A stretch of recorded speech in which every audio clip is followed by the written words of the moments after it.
বলেন তো পদ্ধতি হিসাবে ইবাদত কয় প্রকার? 5। 1 নাম্বার আত্মিক ইবাদত, 2 নাম্বার মৌখিক ইবাদত। কি ইবাদত? মৌখিক ইবাদতের মধ্যে শ্রেষ্ঠ ইবাদত কালিমাতুত তাওহীদ। পড়ি আমার সাথে, লা ইলাহা ইল্লাল্লাহ। এটা শ্রেষ্ঠ ইবাদত। বলেন তো, লা ইলাহা ইল্লাল্লাহ। এই কালিমাতুত তাওহীদ, এটা একদম মনে প্রাণে বিশ্বাস করে মুখে আপনি উচ্চারণ করা। সহিহ বুখারীর 25 নম্বর হাদিস। এই হাদিসের বর্ণনাকে আব্দুল্লাহ ইবনে ওমর রাদিয়াল্লাহু তাআলা আনহুমা বলেন, উমিরতু আন উকাতিলান নাস হাত্তা ইয়াশহাদু আন লা ইলাহা ইল্লাল্লাহ ওয়া আন্না মুহাম্মাদার রাসূলুল্লাহ।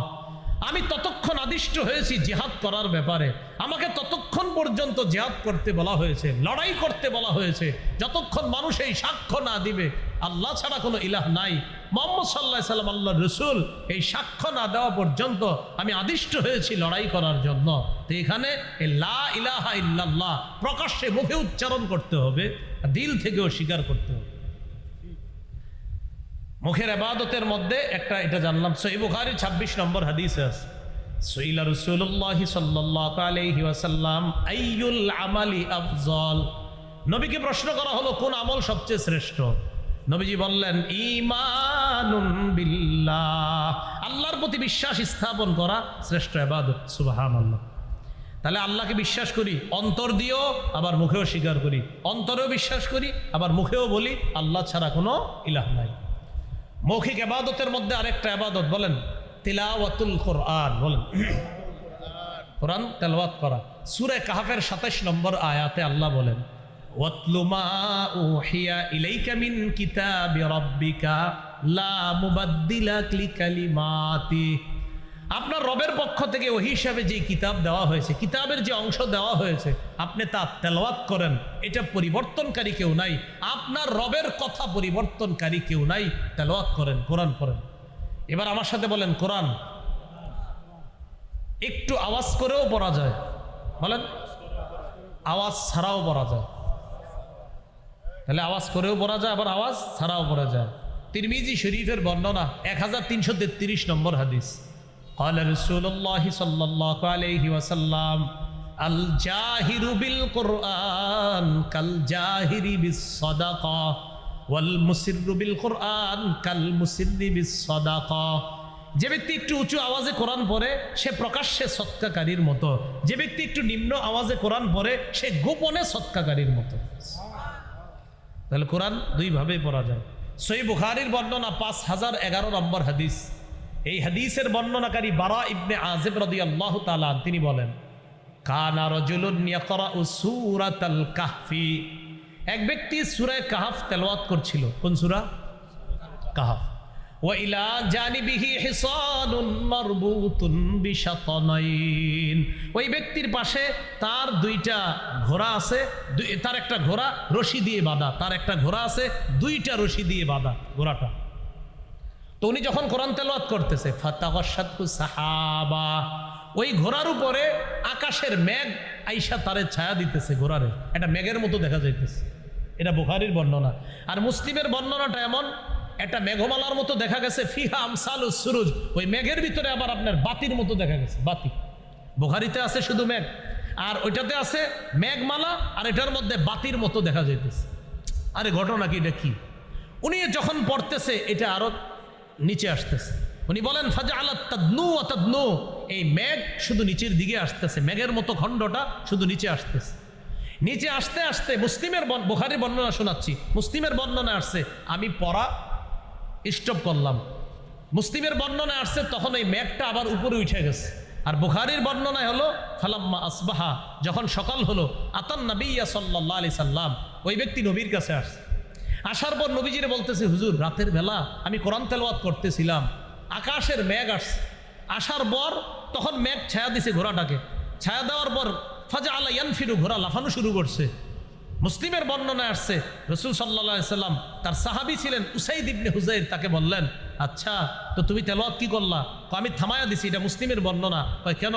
হুজুর আমার সন্তান ইয়াহিয়া ওই ঘরেই ঘুমাইতেছিল, আমি টেনশন করলাম আমি যদি আরো তেলাওয়াত করি আর ঘোড়াও লাফাবে, লাফাইতে লাফাইতে আমার ছেলের উপরে পড়বে, ছেলের কষ্ট হবে, তাই আমি পড়া থামায়া দিছি। কয় তারপর? কয় দেখি এটা উপরে চলে গেছে। হা ইয়াবনা হুজাইর লাও ইয়াবনা হুজাইর, ও উসাইদ ইবনে হুজাইর, তুমি যদি আরো তেলাওয়াত করতা তাহলে ফজরের আজান যদি হয়ে যাইতো, ফজরের নামাজে যে মুসল্লিরা যাইতো তারাও এই দৃশ্য দেখতে পাইতো। এটা কোন দৃশ্য ছিল জানো? এটা তিলকা সাকিনা, এটা ছিল আসমান থেকে প্রশান্তি। এই প্রশান্তির মধ্যে যে বাতিগুলা দেখলা এরা ছিল আল্লাহর ফেরেশতা, তোমার তেলাওয়াত শোনার জন্য। আর বুখারীর বর্ণনা হলো তিলকা সাকিনাতু তানাজ্জালাত বিল কুরআন, এটা প্রশান্তি, এটা সাকিনা, তোমার কোরআন তেলাওয়াতের কারণে এই সাকিনা আসমান থেকে আসছে। কখনো সাকিনা আসে আমরা দেখি না, রাসূলের সাহাবীকে আল্লাহ দেখায় দিচ্ছে। এই জন্য ইয়াকিন করতে হবে যে তেলাওয়াত করলে সাকিনা আসে, তেলাওয়াত করলে সাকিনা আসে, এটা ইয়াকিন করতে হবে। প্রশান্তি আসে, সাকিনা আসে, রহমত, সাকিনা, রহমত, প্রশান্তি, আল্লাহ প্রদত্ত রহমত, প্রশান্তি, এটা সাকিনা। তো কোরআন তেলাওয়াত করা এটা কি ইবাদত? মৌখিক। বলেন কি ইবাদত? মৌখিক ইবাদত কোরআন তেলাওয়াত করা। আরেকটা হলো বলেন দোয়া করা। দোয়া করাও কি ইবাদত? মৌখিক। আল্লাহ মাফ করে দেন, আল্লাহ রিজিক দেন, আল্লাহ বরকত দেন, হায়াতে বরকত দেন, আল্লাহ আমার জামা দরকার, জামার ব্যবস্থা করে দেন, জুতা দরকার, জুতার ব্যবস্থা করে দেন। নবীজি বলছে জুতার ফিতা ছিঁড়া গেল এটা আল্লাহর কাছে চাইবে। তো সব আপনি এইভাবে চাইতেছেন দোয়া করা। সূরা আরাফের 55 নম্বর আয়াতে আল্লাহ বলেন উদউ রাব্বাকুম তাদাররুআ ওয়া খুফিয়া, তোমরা তোমাদের রবকে ডাকো তাদাররুআ, বিনীতভাবে, ওয়া খুফিয়া, এবং চুপিসারে। আপনারা মাঝে মাঝে একটু চুপিসারে দোয়া করেন, এক তো সবার সাথে করেন, মাঝে মাঝে একটু চুপে চুপেও দোয়া করবেন। জাকারিয়া নবী চুপিসারে দোয়া করতেন আল্লাহর কাছে। এই দোয়ার প্রশংসা করে আল্লাহ কোরআনে আয়াত নাজিল করে এই উম্মতকে ওই দোয়ার কথা জানায় দিচ্ছে। সূরা মারিয়ামের 3 নম্বর আয়াতে আল্লাহ বলেন ইয নাদা রাব্বাহু নিদাআন খাফিয়া, জাকারিয়া নবী যখন তার রবকে গোপনে ডাকলেন, মুফাসসিরিনে কেরাম বলেন আখফাহু লিআন্নাহু আহাব্বু ইলাল্লাহ, জাকারিয়া নবী তার রবকে হালকা আওয়াজে গোপনে ডাকার কারণ হলো গোপনে রবকে ডাকলে রব সবচেয়ে বেশি খুশি হয়। এজন্য মুসলিম শরীফের হাদিসে আসছে ইরবাউ আলা আনফুসিকুম, নিজেদের প্রতি সদয় হও, ফাইন্নাকুম লাইসা তাদউনা আসাম্মা ওয়ালা গায়িবা, তোমরা এমন রবকে ডাকছো না যে রব বধির আর যে রব অনুপস্থিত, এমন রবকে তো তোমরা ডাকছো না, বরং ইন্নাকুম তাদউনা সামিআন করিবা, এমন রবকে ডাকো যেই রব শোনে, যেই রব অতি নিকটে। কয় কত নিকটে?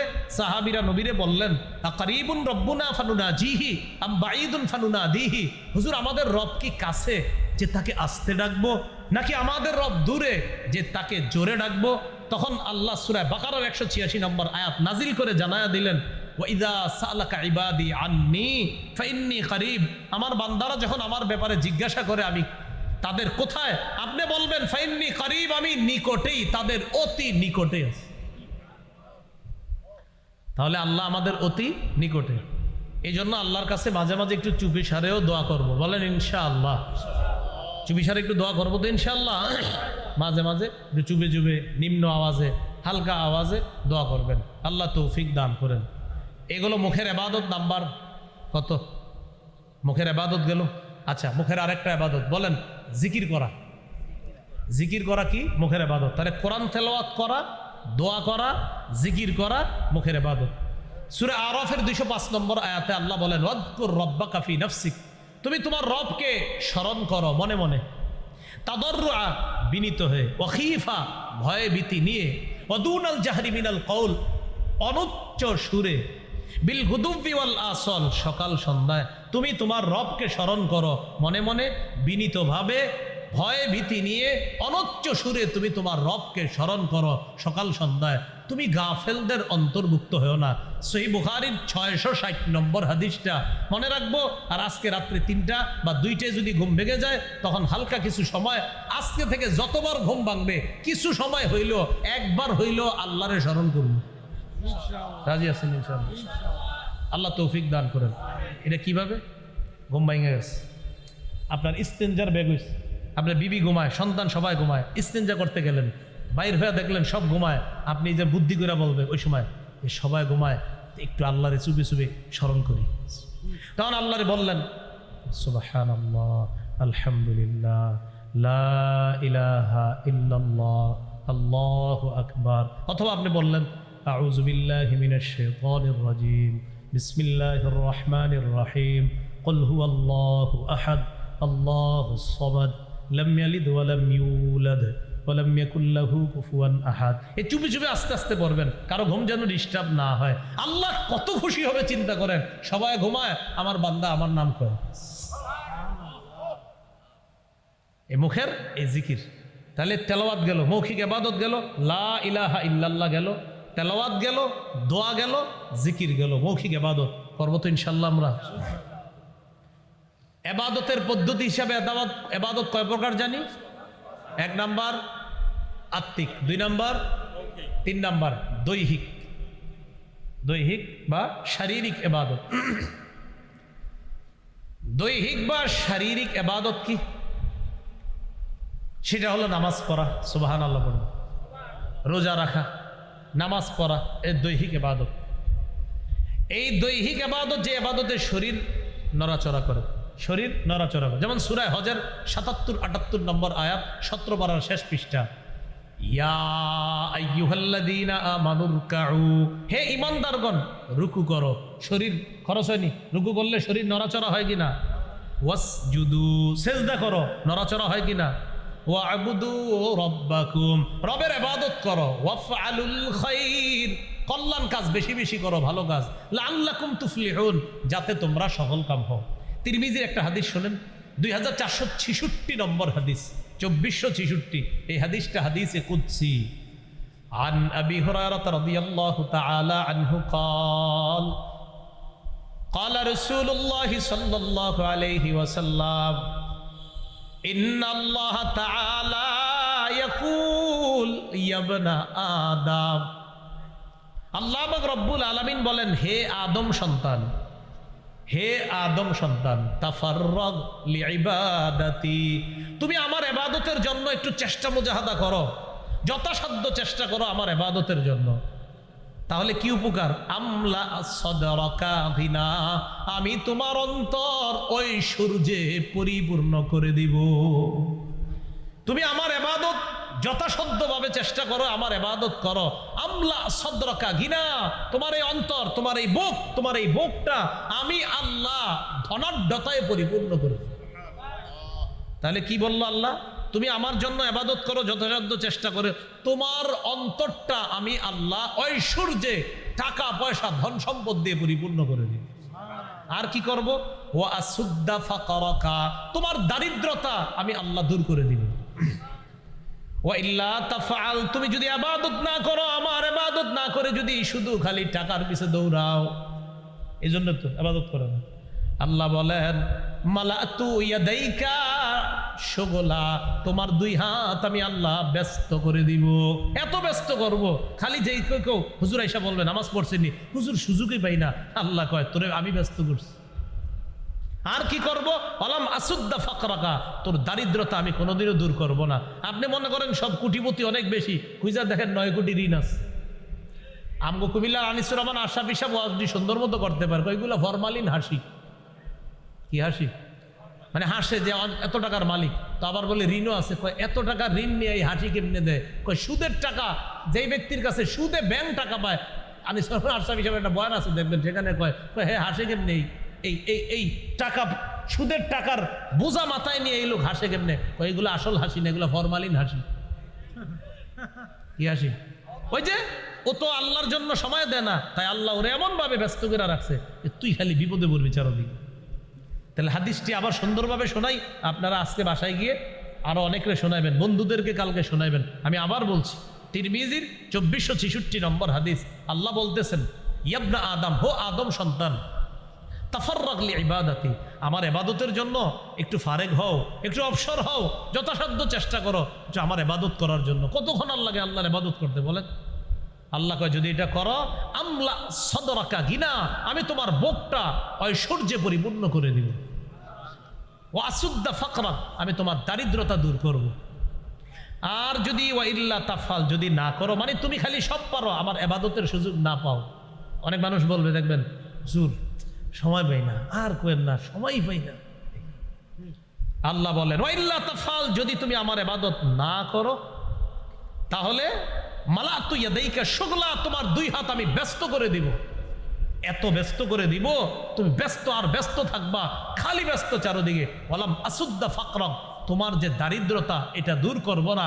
দেখতে মনে হবে তুমি অনেক টাকার মালিক, কিন্তু তুমি টাকার পেরেশানিতে রাত্রে ঘুমাইতেও পারবো না, পেরেশান হয়রান। তাহলে ইবাদত করবো তো ইনশাআল্লাহ। বলেন তো 3 নাম্বার কি ছিল? দৈহিক ইবাদত। 4 নাম্বার কি? আর্থিক, টাকা পয়সা দান সৎকা করা, আর্থিক ইবাদত। জাকাত দেওয়া, আর্থিক ইবাদত। জাকাত দেওয়া, আর্থিক ইবাদত। যারা অতীতের জাকাতগুলা দেন নাই, দিয়ে দিয়েন। রাসূলুল্লাহ সাল্লাল্লাহু আলাইহি সাল্লাম বলেন, মান আতাহুল্লাহু মালা, আল্লাহ যাকে সম্পদ দিয়েছে, ফালাম ইউআদ্দি যাকাতা, সে যদি জাকাত না দেয়, মুসিলা লাহু ইয়াউমাল কিয়ামাতি শুজাআন আকরা, কিয়ামতের ময়দানে এই জাকাতযোগ্য সম্পদ বিষধর সাপে রূপান্তরিত হবে। হওয়ার পর তাকে এইভাবে ফনা ধরে বলবে, আনা কানজুকা আনা মালুকা, আমি তোমার সঞ্চিত সম্পদ, আমি তোমার সেই মাল, যেই মালের জাকাত দেও নাই। 1 লাখ টাকা জাকাত আসছে, 30,000 টাকার শাড়ি আর লুঙ্গি কিনা ফেসবুকে উঠায়া, পরের দিন ফেসবুকে ছেড়ে দিছে ছবি উঠায়া, আলহামদুলিল্লাহ আজকে জাকাত আদায় করলাম, আর ফেসবুকে ছেড়ে দিছে। মানুষের জন্য কিছু করতে পেরে আমার খুব ভালো লেগেছে, এটা ফেসবুকে লেখে। কয় হাজার টাকার কিনছে? 30,000 টাকার। জাকাত ছিল কয় লাখ? বাকি কত আছে? সাপ বাকি আছে, কি বলেন? সাপ আনা এখন সাপ কয় হাজার বাকি আছে? 70। বলেন 70। এই 70-এর পরে কোন সাপ? তাহলে হ্যাঁ, ছবি তুলে দিছে, আলহামদুলিল্লাহ গরিবদের জন্য কিছু করতে পেরে আমার ভালো লাগলো, আজকে আমি জাকাতটা দিয়ে দিলাম। জাকাত আসছিল কয় লাখ, দিছে কয় হাজারের, বাকি রয়েছে কয় হাজার? 70,000। এই 70,000 কি? এটা কইবেন যে সাপ, সাপ সাপ বিষধর সাপ, এটা খাবে। আল্লাহ আমাদেরকে হেফাজত, পাপটা ছেড়ে দেয়, ফাকতুবুহা লাহু হাসানা, তার আমলনামায় একটা নেকি লিপিবদ্ধ করে দিবা। তাহলে দেখেন কি বলতেছে এখানে, ইখলাসের সাথে নেক আমলের নিয়ত করে নাই, খারাপ কাজের নিয়ত করেছে কলব থেকে, কিন্তু নিয়ত করার পরে কাজটা করে নাই। আল্লাহ বলে গুনাহ লেখো না, কাজটা যদি ছেড়ে দেয় একটা নেকি লেখো। এবার আল্লাহ বলেন ওয়াইদা আরাদা আইয়ামালা হাসানা, ইখলাসের সাথে যদি একটা ভালো কাজের নিয়ত করে, ফালাম ইয়ামালহা, আর যদি কাজটা না করে, ফাকতুবুহা লাহু হাসানাতান, আল্লাহ বলেন তার আমলনামায় একটা নেকি লিপিবদ্ধ করে দাও। এরপর আল্লাহ বলেন ফাইন আমিলাহা, আমার বান্দা যদি নেক আমলটা করে, ফাকতুবুহা বিআশরি আমসালিহা ইলা 700 দিফিন, আমার বান্দার আমলনামায় 10 থেকে 700 গুণ পর্যন্ত সব লিপিবদ্ধ করে দিবেন। এটা হলো আপনি ইখলাসের সাথে যদি কোনো ভালো কাজের নিয়ত করেন, এটার লাভ আছে। সহিহ মুসলিমের বর্ণনা 1909 নম্বর হাদিস। এই হাদিসে আসছে রাসূলুল্লাহ সাল্লাল্লাহু আলাইহি সাল্লাম বলেন, মান সাআলাল্লাহা শাহাদাতা বিসিদকিন, কোন ব্যক্তি যদি দিল থেকে ইখলাসের সাথে শহীদ হওয়ার নিয়ত করে, বাল্লাগাহুল্লাহু মানাজিলাশ শুহাদা ওয়া ইন মাতা আলা ফিরাশিহি, এই ব্যক্তি যদি তার ঘরে বিছানায় মারা যায়, আল্লাহ তাকে শহীদদের মর্যাদায় পৌঁছায় দেয়। ইখলাসের সাথে কেউ শহীদ হওয়ার নিয়ত করেছে, এই বান্দা যদি তার ঘরের বিছানায় মারা যায়, আল্লাহ তাকে শহীদদের মর্যাদায় পৌঁছায় দেয়। সহিহ বুখারীর বর্ণনা 2839 নম্বর হাদিস। আনাস ইবনে মালিক রাদিয়াল্লাহু তাআলা আনহুর বর্ণনা, তিনি বলেন, আন্নান নবিয়্য সাল্লাল্লাহু আলাইহি ওয়াসাল্লাম ফি গাযাতিন, এক যুদ্ধে নবী ছিলেন। যুদ্ধে থাকা অবস্থায় নবীজি বললেন, ইন্না আকওয়ামান বিল মাদিনাতি খালফানা মা সালাকনা শিআবান ওয়ালা ওয়াদিয়ান ইল্লা ওয়া হুম মা'না ফি হাবাসাহুমুল উজ। নবীজি বলেন, মদিনায় একদল লোক আছে আমাদের পিছনে, যারা আজকে আমাদের সাথে আসতে পারে নাই। এইখানে আমরা যতটা উপত্যকা অতিক্রম করেছি, আমরা যতটা গিরিপথ পাড়ি দিয়েছি, মদিনার ওই মানুষগুলাও আমাদের সওয়াবে অংশীদার হবে। কেন হবে? কয় তাদের নিয়ত ছিল কিন্তু আসতে পারে নাই। হাবাসাহুমুল উজরু, ওজর তাদেরকে আটকায়া দিছে, এই কারণে তারা আসতে পারে নাই। যেহেতু তাদের পরিশুদ্ধ নিয়ত ছিল, এই পরিশুদ্ধ নিয়তের কারণে আল্লাহ পাক রব্বুল আলামিন আমরা যে সওয়াবগুলা পেলাম, এই সওয়াবে আল্লাহ তাদেরকে অংশীদার বানাবেন। সহিহ বুখারীর বর্ণনা 44 নম্বর হাদিস। সামান্য পরিমাণ ঈমান যদি অন্তরে থাকে, সামান্য পরিমাণ ঈমান অন্তরে আপনার আছে, রাসূলুল্লাহ সাল্লাল্লাহু আলাইহি সাল্লাম বলেন, ইয়াখরুজু মিনান নার মান ক্বালা লা ইলাহা ইল্লাল্লাহ ওয়া ফি কলবিহি ওয়াজনু শাইরাতিন মিন খাইর। কোন ব্যক্তির অন্তরে যদি জব পরিমাণ ঈমান থাকে আর ব্যক্তি লা ইলাহা ইল্লাল্লাহ বলে, নবী বলেন এই ব্যক্তি জাহান্নামে গেলেও একদিন জাহান্নাম থেকে বের হয়ে যাবে। ويخرج من النار من قال لا إله إلا الله وفي قلبه وزن برة من خير। কোন ব্যক্তির অন্তরে যদি গম পরিমাণ ঈমান থাকে, গম ধানের বিপরীতে গম, এই গম পরিমাণ ঈমান যদি থাকে, এই ব্যক্তিও যদি জাহান্নামে যায়, ওই সামান্য ঈমানের কারণে একদিন সে জাহান্নাম থেকে বের হয়ে যাবে। ويخرج من النار من قال لا إله إلا الله وفي قلبه وزنه ذرة من